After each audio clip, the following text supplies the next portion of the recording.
Hello.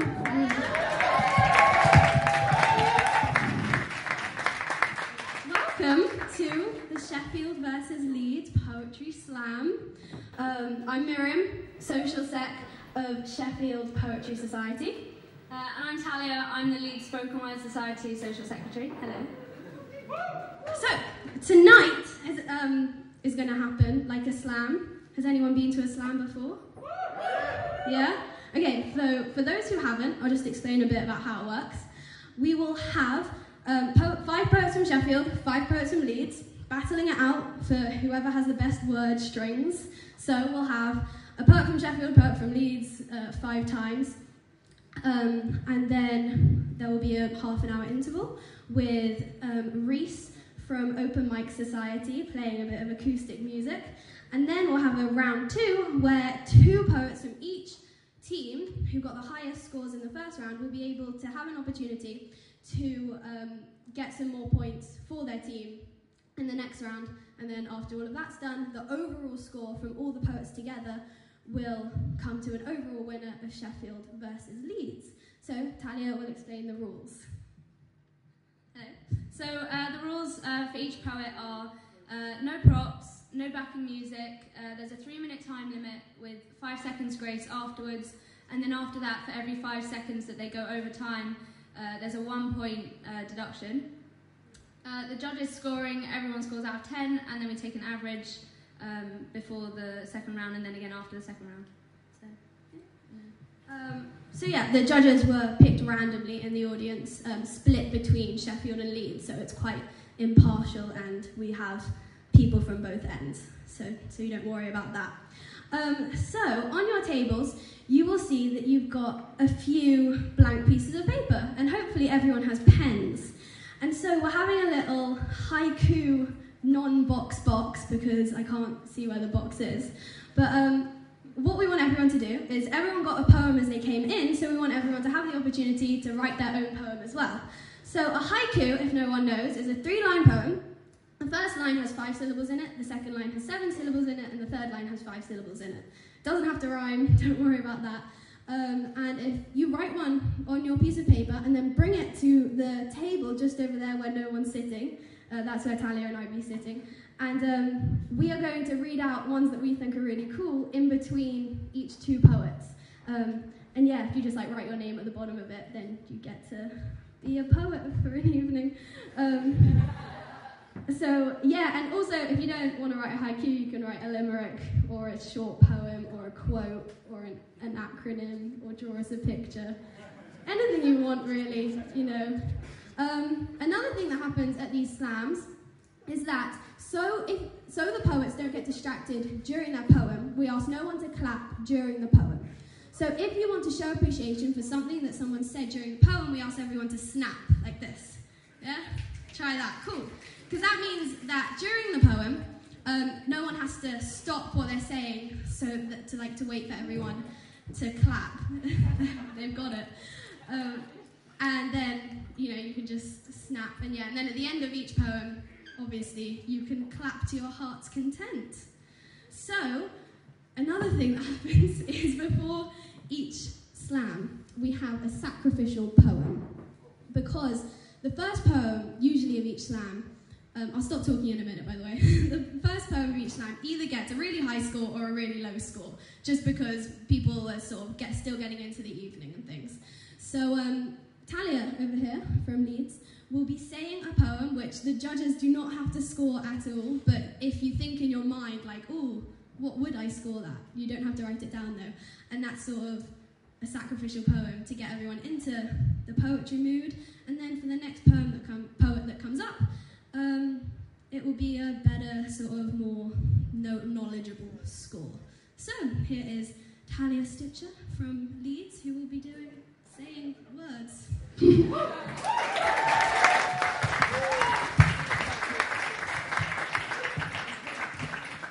Hello. I'm so glad this is not being scored. This poem doesn't have a title, so enjoy.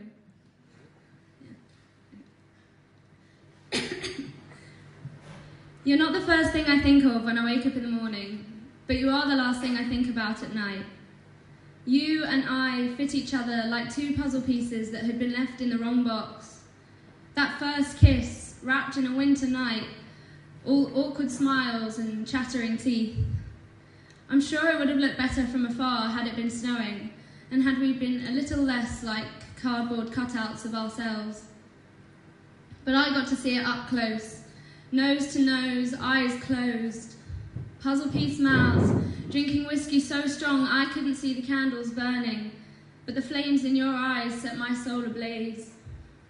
And then all too quickly you blew it out. Like a thief in the night, you stole yourself away from me. You didn't even take my heart with you. Lying there in duvet darkness, my mind runs away with itself, playing montages of nights with you that will never be. The bed unmade, my heart unbroken. How I wish it was broken. I had seen sunrise in your eyes and heard you speak like the northern winds, but when I woke up, you had slipped through the sheets. You're not the first thing I think of when I wake up in the morning, but sometimes, just before I put toothbrush to teeth, I taste whiskey and sour oranges. We left the puzzle unfinished, pieces strewn over the kitchen table. Thank you.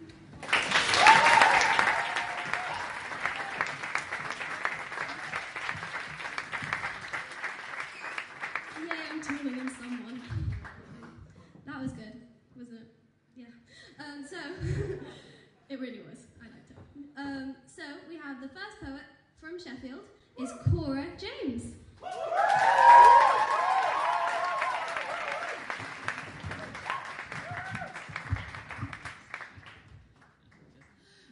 Hi, this is a poem about something that's pretty dear to my heart, Disney.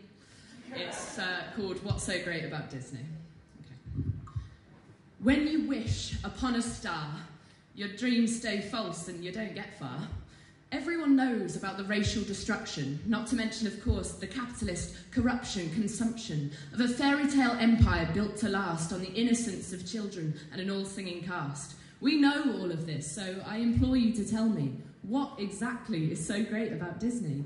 Manipulation of conceptions from the moment of our birth, the idea that money built the happiest place on earth. What about the sects completely misconstrued, their cultures and meaning reduced to something crude? Or the idea that women merely want to be pursued and will fall for princes' arms the moment they are cued? I'm asking this because I really want to know why kids are still watching Mickey Mouse's show. And I say all of this not to be a hassle, and don't get me wrong, when I see the Disney castle light up the credits and start up the scene, I still get excited watching the screen, as I did as a kid, eyes grinning wide, just waiting for the magic that castle held inside.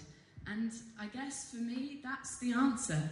And I can't say I'm proud, and I really never thought I'd say this out loud, but despite my anti-capitalist left-wing agenda, I would be lying if I had to pretend that Disney was not integral to my childhood learning and means more to me than just box office earnings. It's the idea that a woman can win China a war, that marrying a street rat doesn't make you a whore, that in this human world, which is such a mess, and you hardly even meet a real princess, when someone else's lake is so much greener than yours, when instead of the ball you're at home doing chores, it's something to help me when it's too hard to cope, that dreams may be gone, but still there is hope. When scared of the past, I can do more than just run. When I am less than I am, there's something to be done. Disney can sum up ambition in a song, whilst teaching us also that lying is wrong, and for us there may be no facial abnormality. It's still a poignant notion when taken allegorically, and I know the idea of a singing fish is absurd, but what they've got to say is worth being heard. When you need a hand to get back on your feet, the woes of the world can take a backseat to the musical wonder of some animal's song, and I can sit there and listen and, let's face it, sing along. So maybe, sometimes, once in a while, I can feel that same innocence I had as a child. And sometimes, if I'm feeling involved and part of this world, or if it seems that the seams are becoming unfurled, especially, in fact, if I'm feeling the latter, I know I can just say, Hakuna Matata. Thank you.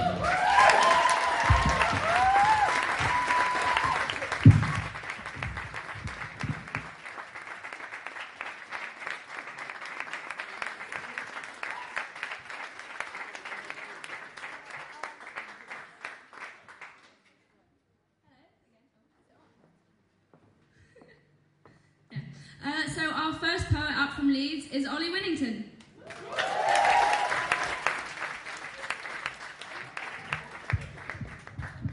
Hi, all right. This is about two things. A mate of mine who turned out to be a douchebag, and I also fell off my skateboard and dislocated my knee in the summer, and it really sucked. So yeah, easy. Right. So how can you begin to work harder than you did before when the populace of problematic people's harder to ignore? So ask for more, because they'll take it if you've got it, man. They'll take your hand, half-hearted plans and never thrive or give a damn, but different land. I'm living humble in this city, but there's dickheads looking for fitties. It's gritty, there's no pity, and I haven't got the time for you gabbling indifference. I suggest you keep your distance. You're Icarus, I bring difference. So listen as I'm on a mission.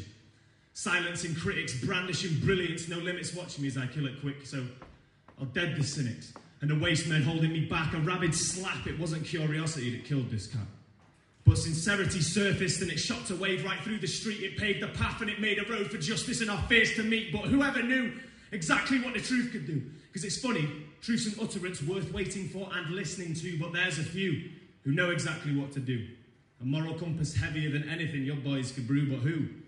Because perfection is a gas I lack. It's like flying pigs or massive wigs. Resentment is a cord that snapped, and it flung back, and it hit him right between his eyes. His poor disguise was compromised by something more than twice his size, so I will let it go, because the current's way too deep for him. A guilty smile and airbrushed style won't help you float if you can't swim. You're just more statistics for the news to use. So choose to lose, but you're the few I'm moving from, so make some room, because I am funking past with my headphones on, skateboard under my feet, touchdown, and I'm gone. But they say the best laid plans of mice and men, something, have turned to dust. It's never enough. Sucker punches till my pride is crushed. It's tougher moving upwards when there's something there to bust you up. So I'll take one step forward and two steps back. A massive slap to all my plans. It's time to form a new attack, so I'm moving in. I'm grabbing life around his wicked throat. Tell him you're on my terms now. One wrong move and you'll get the choke. One life, one time to do the most that can be done. So jiu-jitsu chop that bastard down and tell him that you're here to run the shop. And don't flop, don't fall or run away. But it's hard to say on different days if things will ever go your way, but I'm staying positive.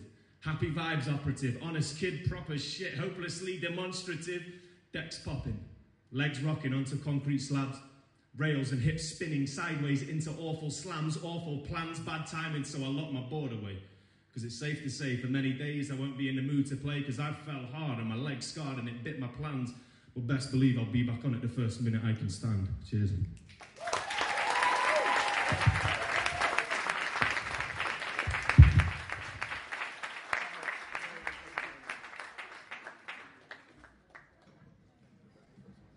Thank you, Ollie. Okay, we have our first haiku, and I encourage everyone to bring haikus to the table. I'd really like to read yours out. So this one's from actually one of the poets who is performing this evening, Dan. It goes, I stayed up all night, wondering if that maybe it felt like flying. Okay, and our next poet for this evening is Alex Monks from Sheffield.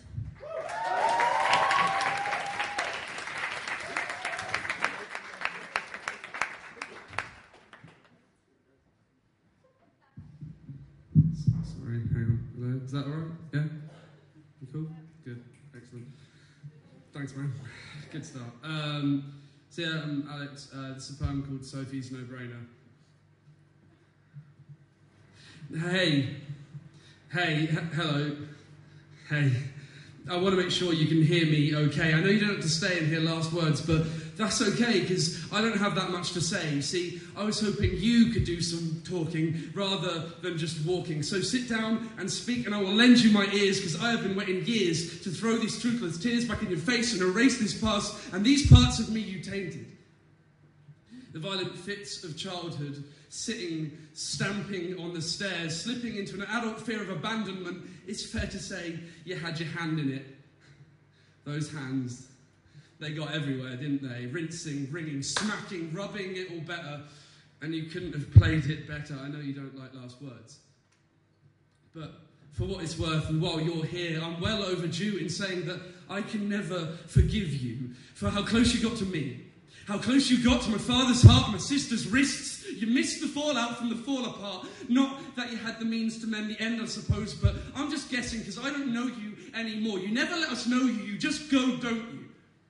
Let others build up feelings, make sure you're the one to spurn them. Let others build the bridges, make sure you're the one to burn them. You made a point of running over rivers and you have no idea where the tides took those you left behind. I know you don't like last words. But do you look back at all? After the last brick hit the water and the Christmas cards stopped, we cherished them for a bit. But that's the point, isn't it? Fair season farewells and feverish how you're fairings. They fade and get thrown from the mantelpiece when the decks come down, don't they? Just whack these 10 years in the blue bins when they made more of us and they meant more to us. What's a decade when you are so set on deceit that you can crumple up fake feelings like a back pocket receipt from an impulse purchase? We were children. You knew that from the start. It hadn't changed. So what made you lay down the ultimatum? Did he ever waver, ever show you extra favour? Were we that bad? Did you want a different outcome? Did you even expect one? See, I've got so many questions, but the answers changed their surname and fled from the scene, and you're still not really here to hear them, because I know you don't like last. I've got so many questions.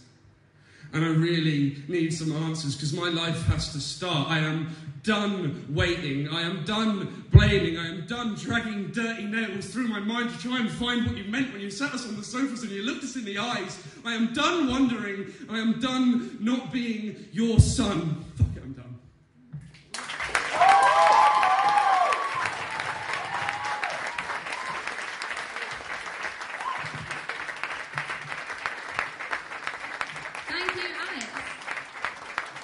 From Leeds, we've got Ed.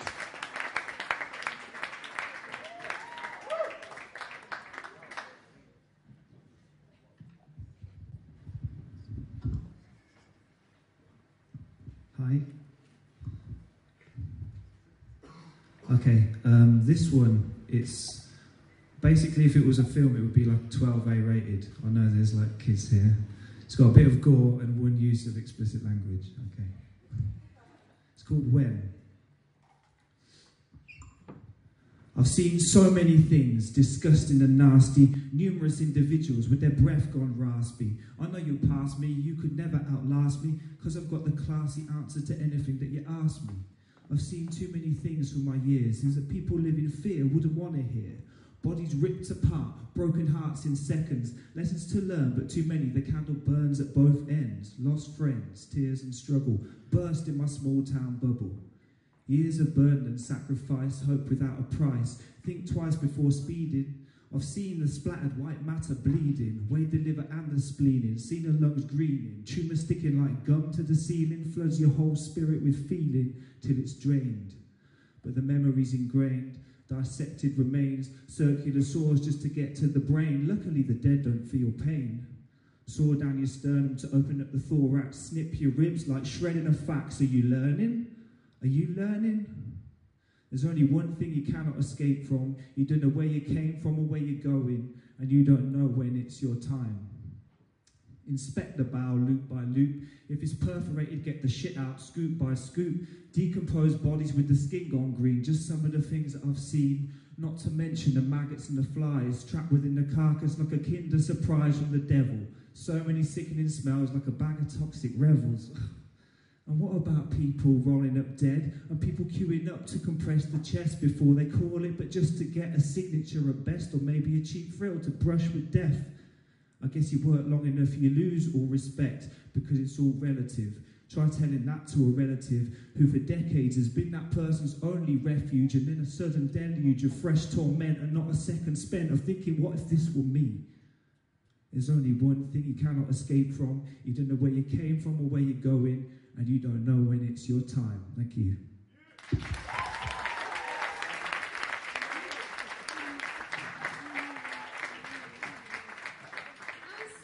Okay, so I'm going to go on my tiptoes. Another haiku from Talia Randau, or Randu, sorry if I pronounced that wrong. If female ferrets don't fornicate while on heat, they die. It's a fact. That's good.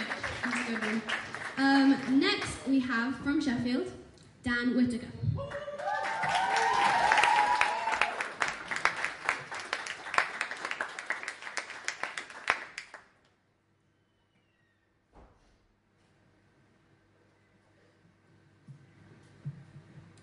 A woman in the pub saw the scars on my arms and suggested bio-oil.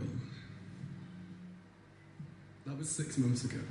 Now, religiously each morning I rub this miracle elixir, this embalming fluid into the white lifelines running parallel to my tendons. I am an artist, slowly finger painting over an old masterpiece. Scratch.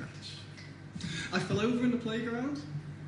Scratch. I slipped on a spill in the kitchen and caught myself in a dishwasher, but there was this drawer knife sticking open and it kind of danced across my wrist and it was silly, really. Scratch. The cat got me. Scratch. My father's father wore his scars as medals. Pinned them to the breast pocket of his bare chest. His wounds had long since been cauterized. For him, his scars were pride. Mine are shame. Mine are timidness. My scars are Miss Aikins, who told me I did not deserve to do A-level maths. My scars are the 2 Year 8 girls who walked past me in the corridor and one said to the other, "Is that the fit one?" And the other replied, "No." My scars are the last lines of my brother's chorus. My scars are open cannulas running straight to my heart. But isn't it great that for £7.99 a bottle you can erase all past mistakes, heal all wounds, make all your problems fade to a half scar, half flesh shade of black, hiding your history. Your calls for help, your battle wounds has been commercialized. No. Fuck bio oil! Tomorrow morning I'm going to go down to Boots with my fold-up chair and thermos flask and set up camp in the corner of the store. And any time someone comes in and picks up a bottle of bio oil, I will personally take them to one side, strip them naked as a smile, find every single imperfection in their body and kiss each one. We'll write a list of every wound, every blister, every pot mark and discoloration, every bruise and the reasons why they're all okay. We'll rip that list to shreds, add it to my pile of pencil sharpener housings, old photographs, A-level math paper and the perfect people ripped out the magazines in aisle 3, and then we'll soak the whole fucking lot in bio oil. And then we'll light a match, and then we'll watch it burn.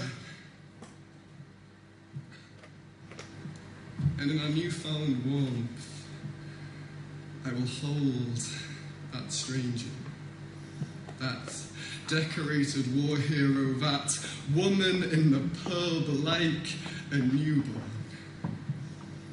I will cradle them in my damaged arms, look them directly in the eye and tell them, "You are beautiful." Scars and all.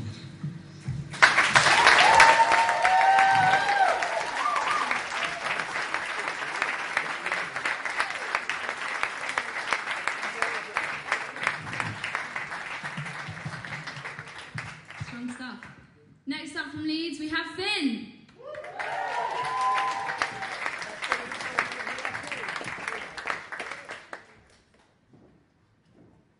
Bloody hell, it's loud. Okay, I wrote this about just over a year and a half ago, but if anyone's been following the news, then Ched Evans is out of jail and wants to play footy again, so I think it's time to bring it back. It's called Toy. Last week, 2 boys were convicted of rape. Over in the States, their mistake was confusing intoxication for affirmation, to make use of a lifeless body and corrupt dead skin. Their need and their greed was greater. Supposedly so innate was their desire that it was excusable to remove her sickly attire and expose a fresher, fleshier toy. Of course, the mumbling, stumbling teen, a vomit-covered figurine, should really have foreseen that going out, getting drunk, liking guys, is a reason to decriminalise acts which are normally frowned upon. And CNN spoke out and said how heart-wrenching and painful it was to see those boys cry as their lives dissipated before them, because high school football stars don't belong behind bars. One mistake, a confusion. Shouldn't be losing their lives to the label of sexual offender. After all, those present were not so discontent. In fact, it was a non-event, just something to tweet about. Even bystanders and former friends took to the stand to expand on what happened. There was no violence. It was not forced. She did not say no. No words came from her mouth when she was packed, slapped in the face with social media's grace and kindness, with the voices of the unaware world declaring her a whore and a slut, a drunk and a liar. They would conspire to blame her attire and circumstance, claiming the advance was of mutual consent. Hell-bent on saving the town, on crowning the prom queen, they failed to see that inequality is so ingrained. When victims are blamed and made to feel ashamed, they cannot claim their right to justice. Last week, 2 boys were convicted of rape, but this is not their story. This is not the story of one individual, but hundreds, thousands who claim bodies that are not theirs to own. So pardon me if patriarchy is not my cup of tea. If I believe that we live in a rape culture, that the very structure of society is unjust and unfair, pardon me if I care, pardon me if I take to the stand and declare that I am sick of living in a world where only 3% of rapists ever spend a day in jail. Pardon me if this frail and unassuming body wants some rights. Cheers.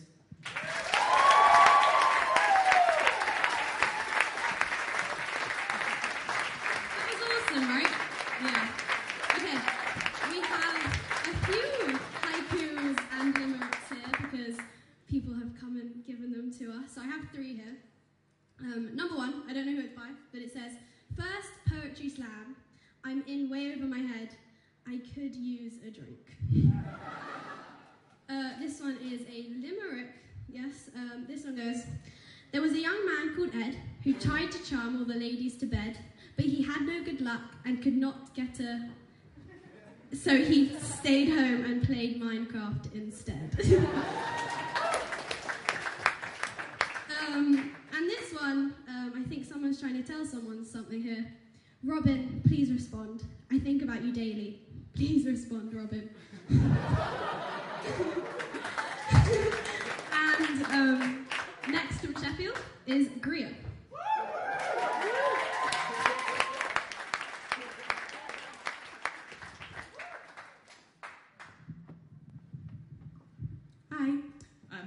So I'm Greer, and this is a poem for somebody who deserves more poetry than I could ever write in a lifetime.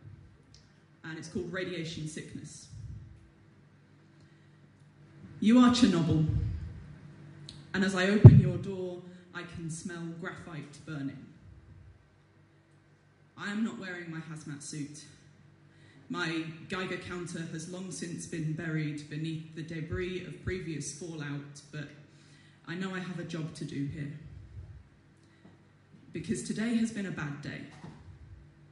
Today, the control rods slipped and the cooling systems failed, and I can see behind your smile you are overheating. I have to cool you down to the safe zone. Lower your hub temperature until your eyes shift from red to blue, and soon it will be too late. Soon you will be burning hot enough to split elements, and any water I could pour would quickly be hydrogen fuel to your flames.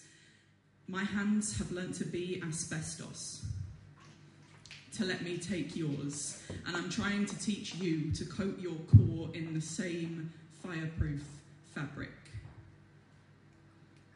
My children may well be marked by you. If I ever think they are old enough, I might tell them stories of the days when the fire guards melted, when the readings were too high to believe, and when the help came too late. Or maybe nothing will grow here from now.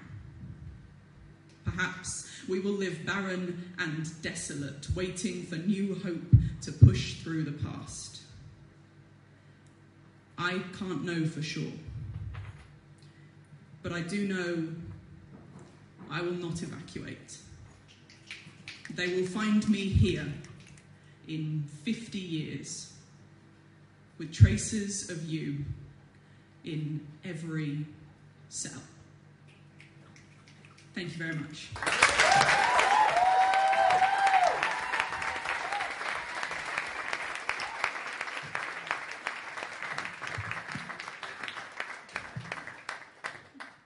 Everyone's a lot taller than me. So I always keep going like, and then they go. The next poet that we brought from Leeds is Taiwo.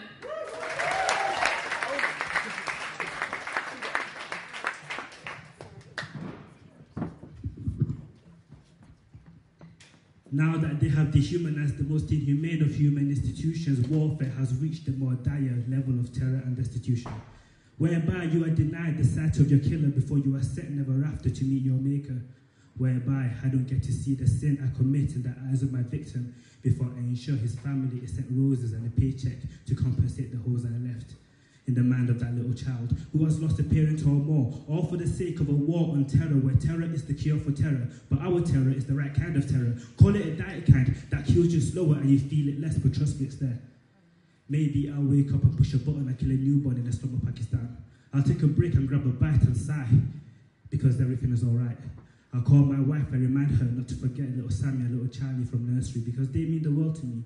I'm doing this for them, you see. I've got to get that paycheck, so back to work it is. Your life for a six-pack for my nephew's 16th. God bless you if you die tonight. As I'm called to duty and I deliver judgment with a joystick, really a kid could do it. Now that they've dehumanized the most inhumane of human institutions, there's the revelation of the certain annihilation of entire societies. It used to be, I think, if you killed, you'd feel it in your system. The scope is widened further than the scope of a Mark I back during World War, whatever it was. 100 years on this August, but what worse than before? We just changed the scene to somewhere where we're less capable of feeling guilt for atrocities we are in some way complicit with. Shift from Paris to the Middle East. Let them be the sacrifice for a totally new offensive. So the rest of mankind can rest tonight reassured not to feel the sting of an ATG missile as we sleep. Because some must war for love of liberty. If liberty means freedom to steal what belongs to God only, then your liberty is grown on valleys that wilt with bodies as soil. And to preserve your Elysian fields, you grow poppies that bloom like Flanders field, and to be free is the true opium. And the support for war of any cause which fails to uphold some greater purpose is a purposeful lie designed to let madness strive and condemn families to live without shame. Because bringing with their truth is poverty, calamity, tragedy, rape, trafficking, and various levels of tragedy. Statistics on a sheet. A genocide is a distant tragedy that they do not see. Now, I'm talking explicitly about these cubicle warriors, joystick vigilantes, bottom pusher Power Rangers who sit in the comfort of their offices, let violence rule their lives and blood seeps from their every orifice, but they rest comfortably at night. Shit, I forgot. Fuck it.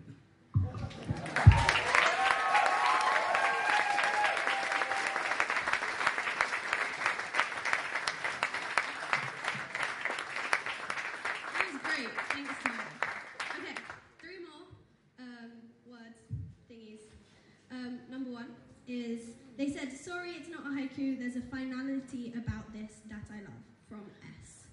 You are the words I wish I had written. And another one, a haiku. Don Copter Pirate, you are an inspiration, swing it round and round. And we have here some words of advice from Ruben and Sam to all the poets. As Eminem once said, you only get one shot. Do not miss your chance. This opportunity comes once in a lifetime. Thank you, Ruben and Sam.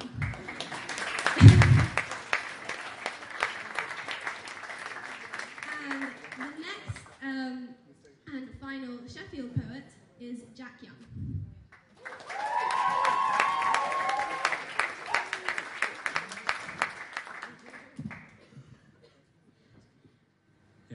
This is a poem written at library closing time. It's sort of about studying, but more generally about the acquisition of knowledge. This is how we come to know things. Today is Sunday. Supposed to be a day of rest turned day of entropy. The present scene is set atop a library mezzanine. I am hunched at my laptop in a shouldered lean. My eyes fixed to discourse in pixels that compose the screen, I eavesdrop on two mathematicians, Kronecker and Cantor. They're contesting the existence of infinite sets, man. I respect their banter. It's a backhanded back and forth, an unending meander around a resoundingly impenetrable standard. Do we found formal logic in the mulch of intuition, or to some external voice of reason should we listen? Is this dialectic structure enough for all we've planned, or have we ground rationality in a foundation of sand? I start to stand at the herald of a Western Bank employee who beckons to ensure that at the curtain call we all leave. Reprieve for this enclosure at the zoo of academia, where bookworms chew themselves in two to please a media that promises them carrot stick truth if they run deep enough, descending through the gullet to the stomach of Bohemia. New ideas teem at the lips of a frothing mouth, swallowing a thesis to wash the hot coffee down, not a sound. Silence as I evolve to exit and amble past components of a polylingual Lexus. Surrounding me are bouncers with a conceptual guest list, grappling with falsehoods till they give up and accept it. Get this. There's a section documenting the chronology of the history and philosophy of molecular biology, astronomy, mythology, the flux in the economy, and if I'm honest, this phonology is giving me myopathy. I stop to breathe. Just before the door out of the study space, I adjust the strap of my laptop bag and rein in my hurried pace. As I contemplate the atomically small and the fact that we study space, I can't help this subtle sense of awe that swept across my face. This place that we've invaded is made of two main perspectives. One is formulaic, the other more eclectic. Art is the subjective. It is beauty and emotion. Science is objective, its form, its law, its quotients. See, one can look at water and see waves amidst an ocean, or else envision H2O that follows rules of motion. In tandem, these two views compose the scope of what we know. From fireworks to the pyrotechnicians, from backstage to the show. Given to a river body, these views begin to flow. Chimerical ideas will row in droves towards the truth, and all of this within a host that boasts the title, You. I move towards the automatic doors and into fog and mist, and as I walk, I realize it's with a hop and skip. As I brace myself for conduit, I wear the face of an optimist. Thank you.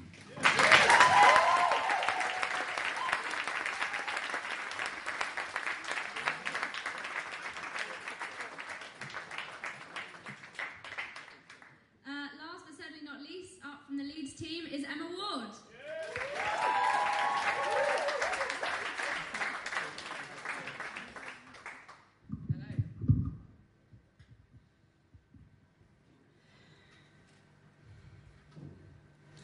I want to go to India, Tibet, or visit Bali, to run behind a freight train with the poet bums of the West Coast and find Kerouac's ghost blinking in the eyes of the youth there.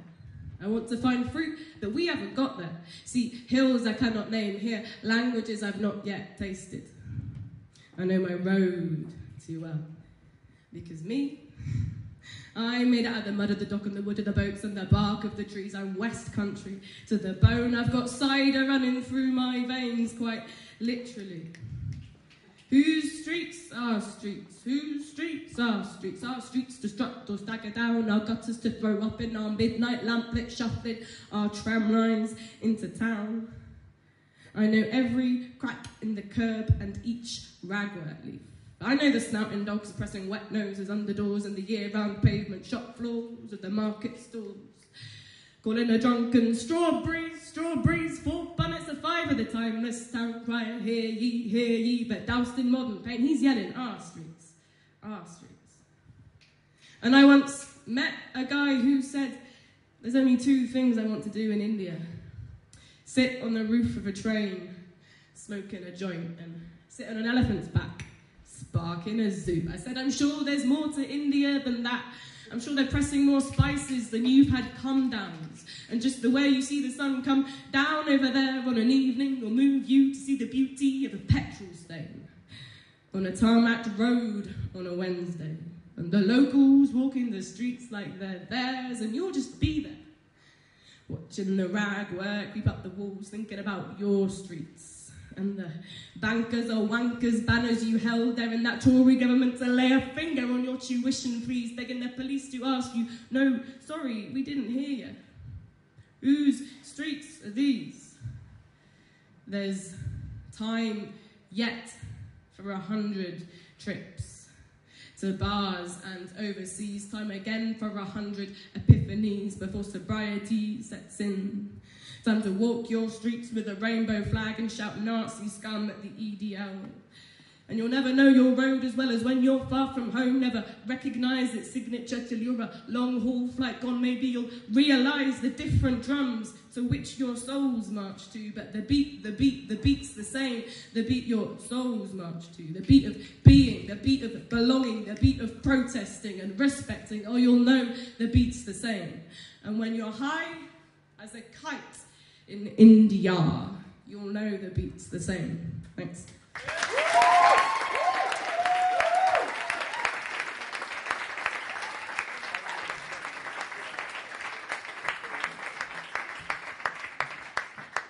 Brilliant stuff from all the poets in round 1. I think they all deserve another round of applause.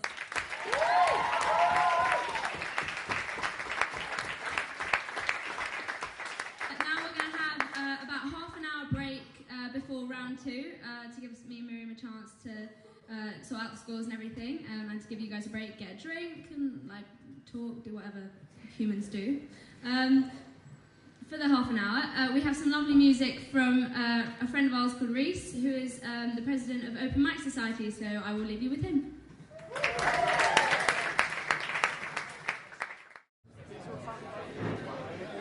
How's everyone doing? Is everyone having a good night so far? Good. I must say, this is my first poetry slam, but the quality of the poetry is absolutely incredible. So can we have another round of applause for the poets, please? Yeah. I'm just going to be doing a few of my own songs and a few covers. Some you may know, some you may not, so by the way, hope you enjoy. This one's my own called Young Birds.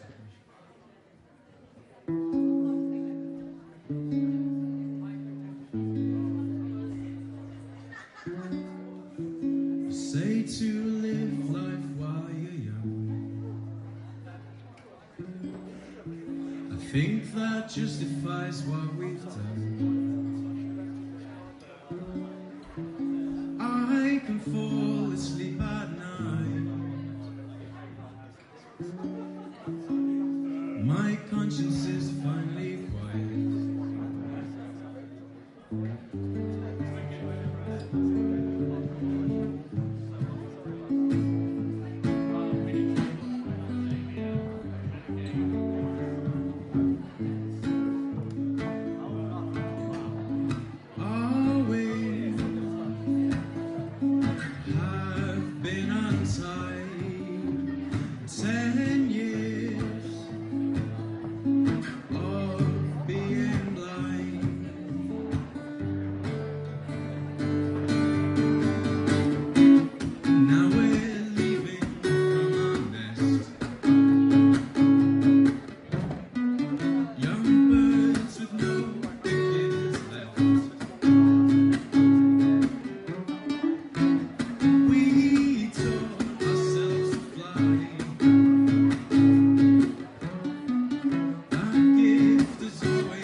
smiles, they frown.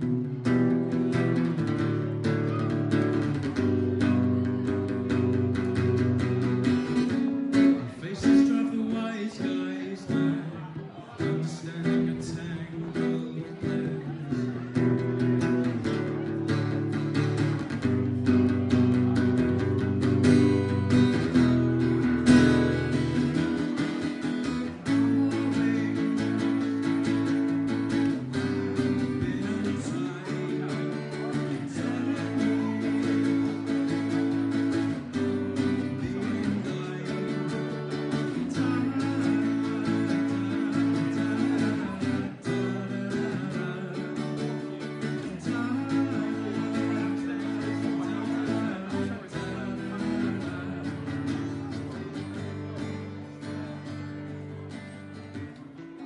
One last look before I go.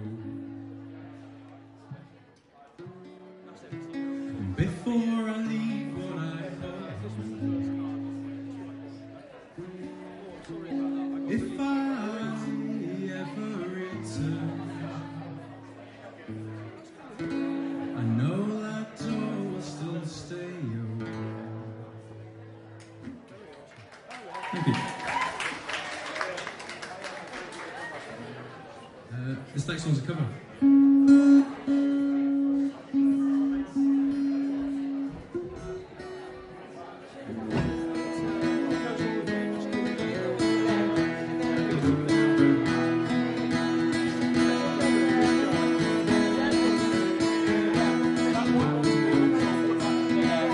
I once had a girl, or should I say, she once had me.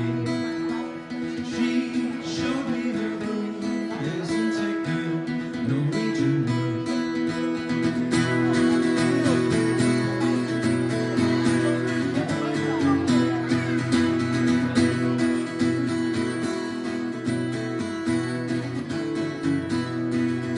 She asked me to stay and she told me to sit anywhere.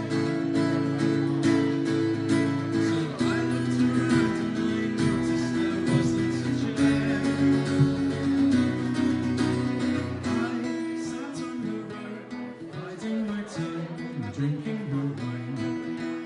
We talked until 2, and then she said, "It's time for bed."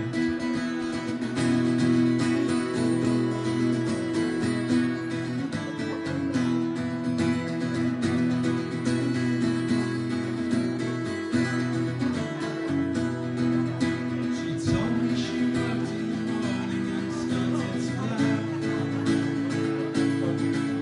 I told her I didn't and called up to sleep in the back.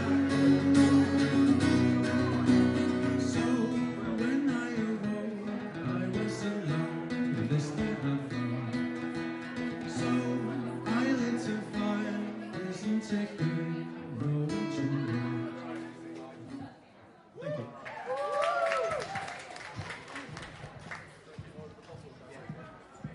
This one's not good.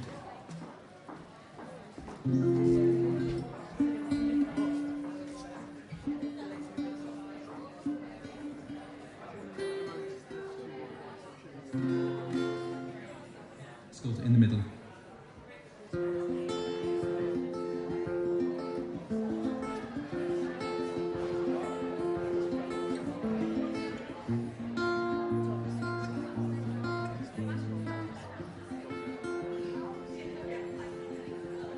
The river is wide, it's tangled and dry, but I still remember you here, swimming in the middle. The redbird sings from the sycamore tree, some kind of eloquent echo. I live in the middle. The shadows and dreams unlock my heart just like a key, and brings you right back home to me. All of the years that I have spent here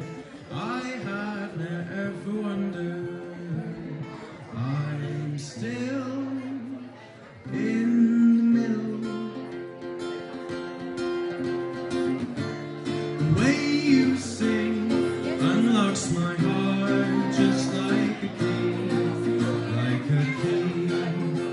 and brings you right back home to me.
I'm going to do another one of my own, I think.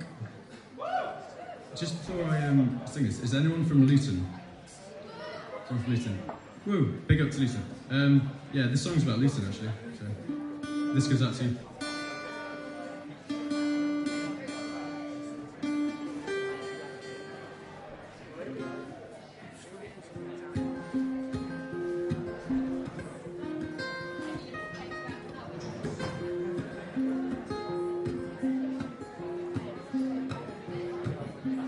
Coiled up like 6 feet of rope around this room. I've paced it out, it measures 4 by 2. That mosquito princess is buzzing on my bed. Every 20 seconds planes roar overhead. Backwards keyhole set to trip me up. People finding pleasure in their cigarette butts. The daily slow, a mindless zombie clock. The clockwork in my head is coasting on one cup.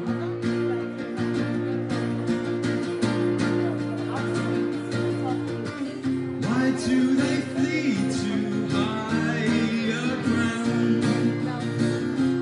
Travelers never settle down. I lie in bed awake, plotting my getaway. 'Cause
Thank you.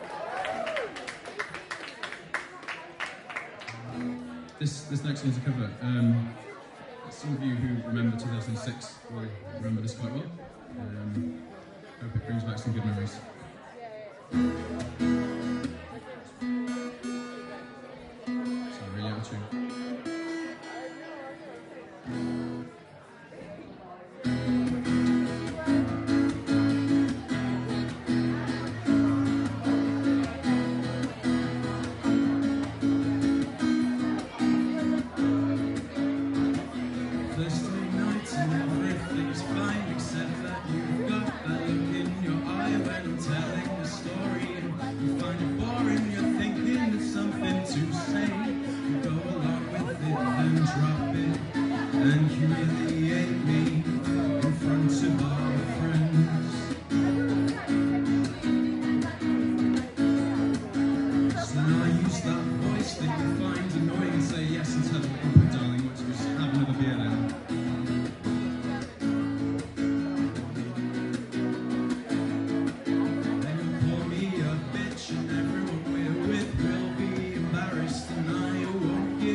Take this moment to go for the obligatory cheeky plug. So basically, I run the Open Mic Society here at the University of Sheffield, and we do basically an open mic night every Thursday in a pub called the Red House, down by Mappin. And basically, just anyone can come and play. We do music, poetry, comedy, bands, singers, literally everything and anything. So if anyone's interested, there should be a flyer on every table. And hope to see you soon. Thursday nights. Cool. Thank you. This next one's on my own.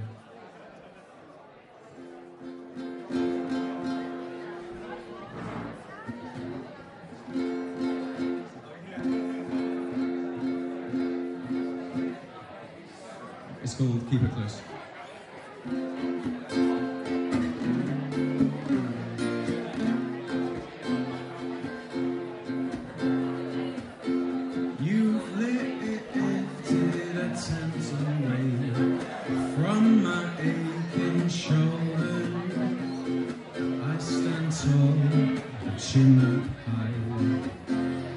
getting better, battered, bolder.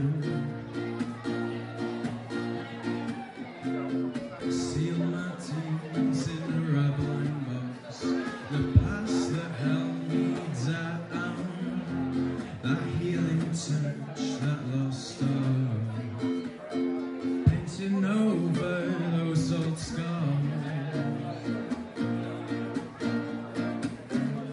The relief is the menace, the pressure's gone. No longer tense, I was right, I was wrong. I built up this moment to impossible heights. Then you came along and helped me climb. Do I look different, more alive perhaps? They whisper I want some of what he's on. 8 treated in breathless words. Render my repertoire redundant. The relief is immense, the pressure's gone. No longer tense, I was right, I was wrong. I built up this moment to impossible heights. Then you came along and helped me climb. The relief is immense, the pressure's gone. No longer tense, I was right, I was wrong. I've never felt so warm inside. You've opened my eyes, the fear is no longer mine.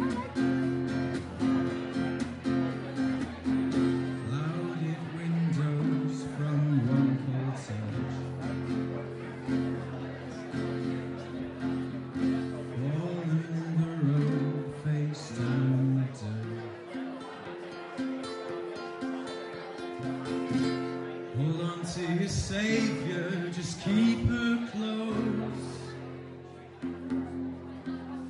The one who picks you up and takes you home. Thank you.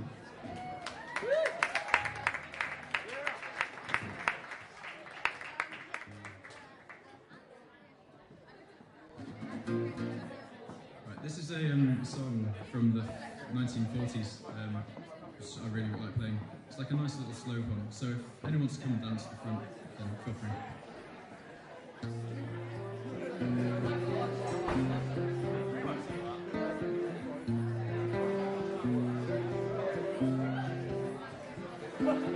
I don't want to set the world on fire.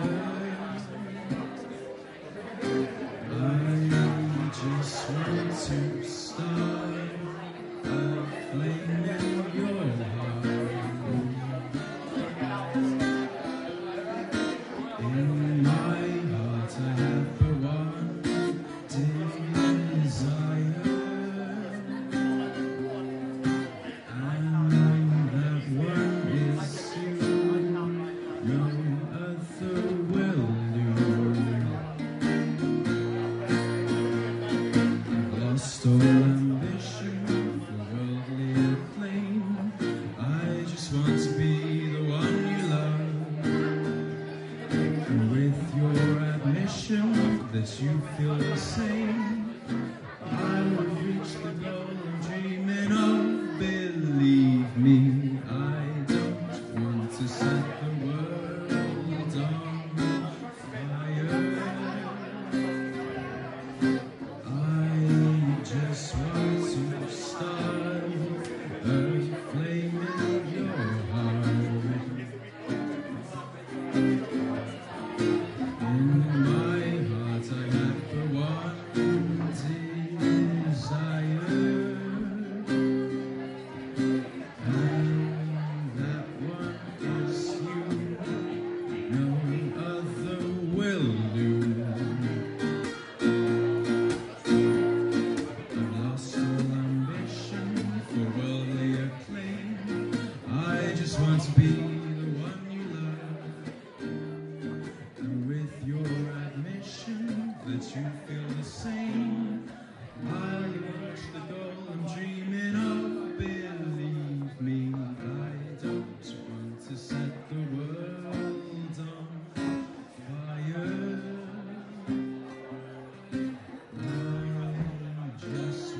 this is going to be my last song by a local Sheffield band called Slow Club.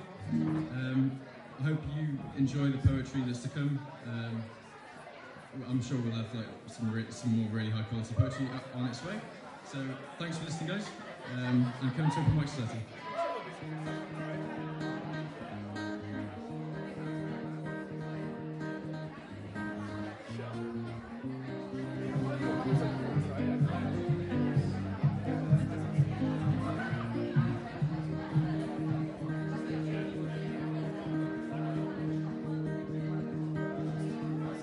Things in my wallet I have never used. I'm the 51st member of a god-awful group, connected by rain. They say we're both the same. I don't know if I'm telling the truth. Like a field of rice I've grown out of you. An Olympian came to fill the shoes you knew. Oh, if we'd reach the socket that I could never twist. So why don't you cross me off your goddamn list? 'Cause there's always that someone who looks easier on your eyes. So forget the politics of living alone and just dance till morning light.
For being such a great audience.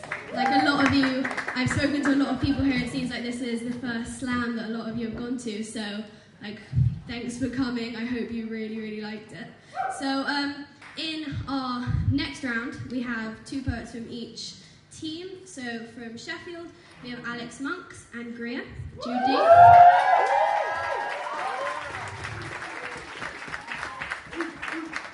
And from Leeds, we have Ollie and Emma.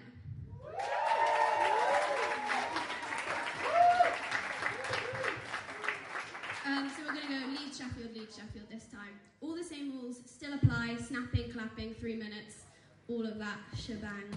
And just another thank you to Rhys for his incredible acoustic music.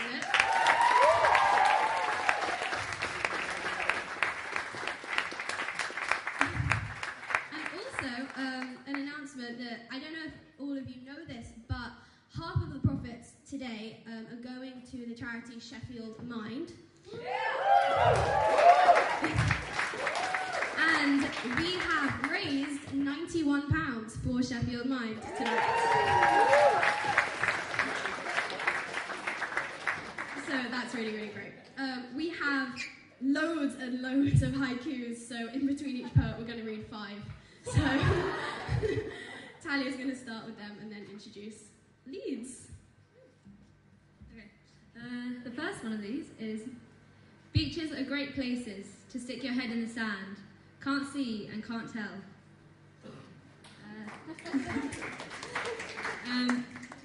Another one. I miss her words' taste every night. I fell in love. She is poetry. This one apparently is a jokey rewrite of a Spike Milligan poem. So it goes: there was a little fly, lived in a grocer's store, and he shit on the window and he shit on the door.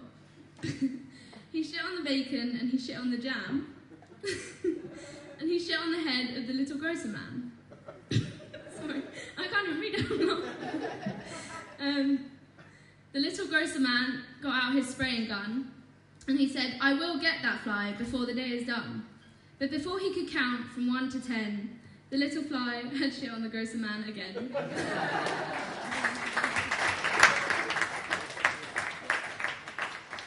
Someone else has written one. I think you'll get what it is. It's a bit strange. Look what you left here. Art that you created. You need to flush twice.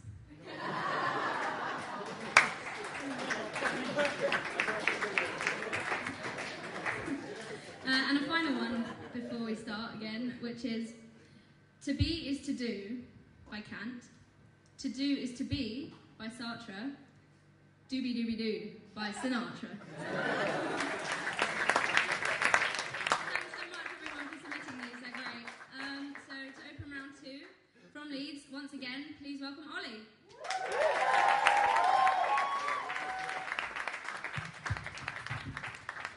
Hey up. I won't get quite as aggressive this time, so we can all relax at school. It's about another friend that I had quite a nice time with. So let's lean back and hold on to await the stars' alignment.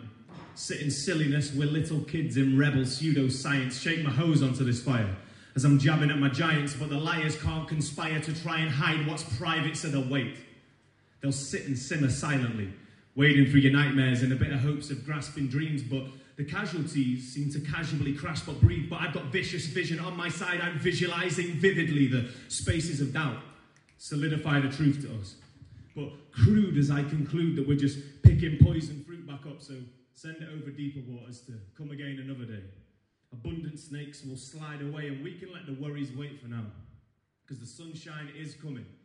That hip-hop in my ears when I hit the ground running's where the fun is, so chase that little bit of fun to maintain the magic in this lethal equilibrium we're found within. It's dark, but it's vibrant at the same time, and time's the head honcho here, but is he really on our side? Because time's the head honcho here, but is he really on our side?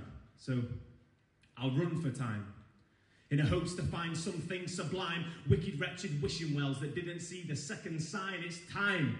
So grab your bags and let's dash to where the jazz cats and mad rats play rhythms on the trash cans. There's far too much to ask. I'll moonwalk until my legs collapse. This habitat that's got me mad is morphing into different lands now.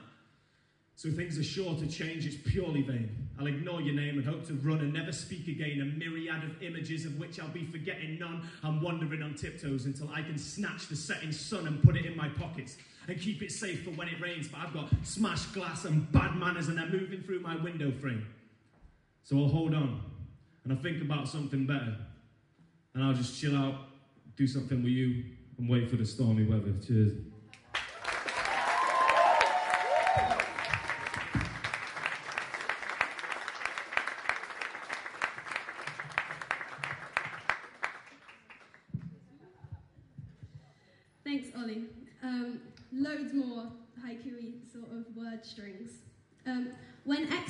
decorations go up in November, December only, never before that, ever.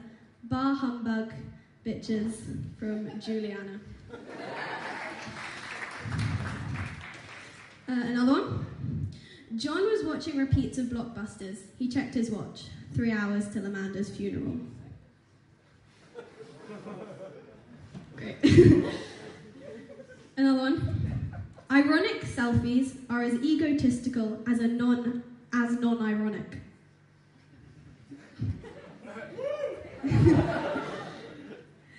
My house is so cold, I can't feel my hands or my toes. Who needs 10 fingers? And we've got a little response haiku-y thing here. I'd like to know who Robin is. Who is Robin? Please respond.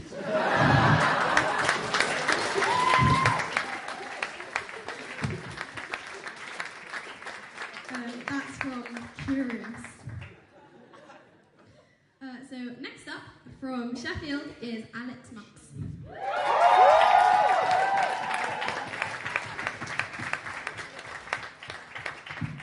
Hello, I'm sorry because it's not going to match that Robin-based haiku, so apologies in advance.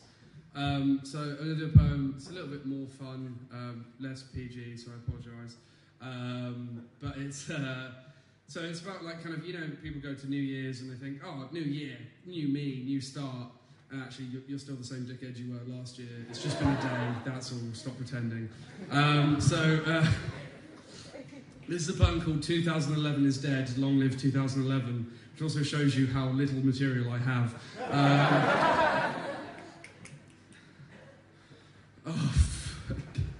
There is no worth. I'm nothing. And what, Matt? And the man in the Weatherspoons were right. Another year is just another year closer to the grave. God, I don't even mean that. There's still hope to have and hold and haven't got another one. I'll have another pilfered pills to swill with my review of the renewal. A who's who of shrill living and the meaningless of necessity, ready to reel off lefts, rights and wrongs regardless. It's hardly harmless, wasting more light, limping closer to the grave. Made a lot of mistakes in this last batch of hours and days, and how I'd like to take it back. Take it in, just have another go at the year gone by. I can't keep wasting them. The production line is creeping closer to closure and conclusion with every ember dying in the sun and every inch risen by the oceans. So many mistakes were made. I mulled over wine. I whined over mulled wine. And when New Year's Eve came, my concern was compounded. Oh, dreary deja vu. And a new set of faces featuring facial features I spied this time 2 years ago. I was happy, let's be clear, but the moments lacked the majesty. No celebratory cigars, just a pain in my chest, a love on my lap, another waste of body and breath, and a cremation for potential, my most serial of victims. It's never what it cracks up to be. New Year's, I mean. I recall when 2009 shed its skin, the cigars were cheap and went soggy at the first signs of danger. Pretty damn indicative of the year that followed, to be honest. And the one after that. Yeah, and the one after that. And the one after that. Jesus. The thing with New Year's, for me, is that I cannot stand it at all. Every single time I try and do it, it comes around again and it just makes it so much worse. The year was wrought with it, a Ferrari of fuck all. I wish I'd read more for my interview. I wish I'd read some books more, learned to cook more, learned a language. I really wish I'd learned an instrument. I wish I'd hit the gym more. I really wish I'd fucked more. I do. I could have done with it. But each year I make these same mistakes of increasing mastery. Improvement creates more room for me to be. I hate New Year's. It breaks my resolve, and I delve into solvents and solutions to ignore the blindingly obvious with blinding headaches shared between my successful friends and me. They'll have some darkness too, I'm certain, but it's hidden by the curtain that we don't dare open in the morning after last night. You know what I did? The same as every week and every year. I drank some shit and I was fucking sick into my dear friend's toilet. This had better be my year. Thank you.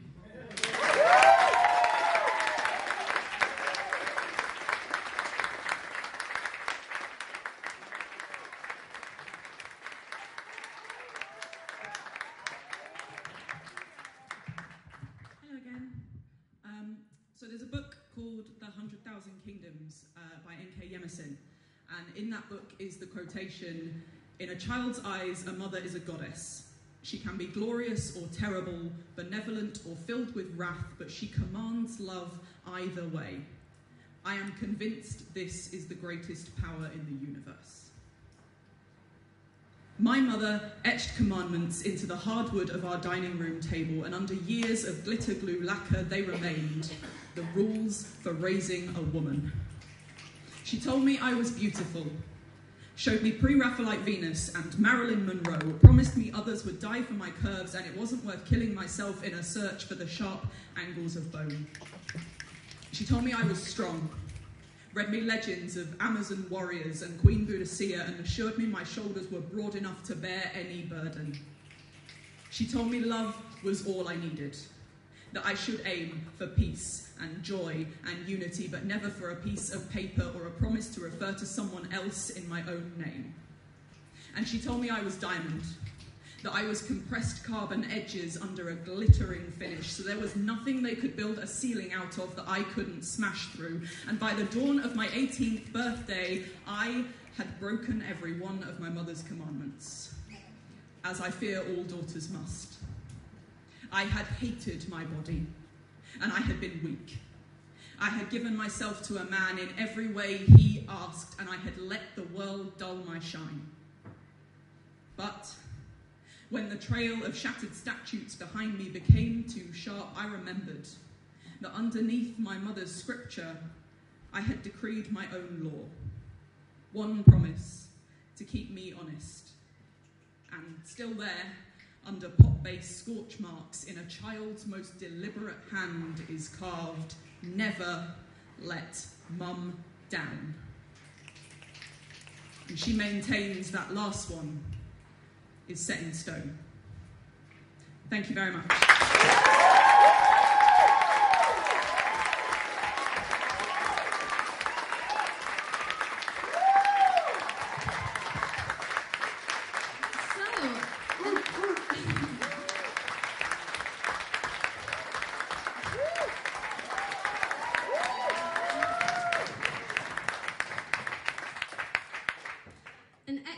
Evening of poetry so far. So we're going to have a 10 to 15 minute break while we count up the overall score of everyone. So in 10 to 15 minutes you will find out whether Sheffield or Leeds has won the slam.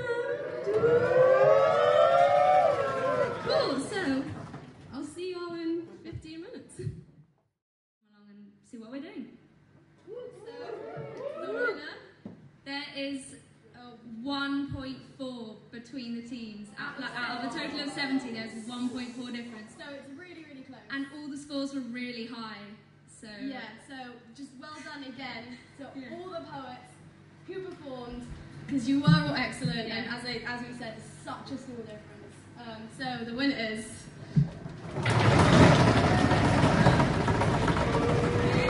Sheffield.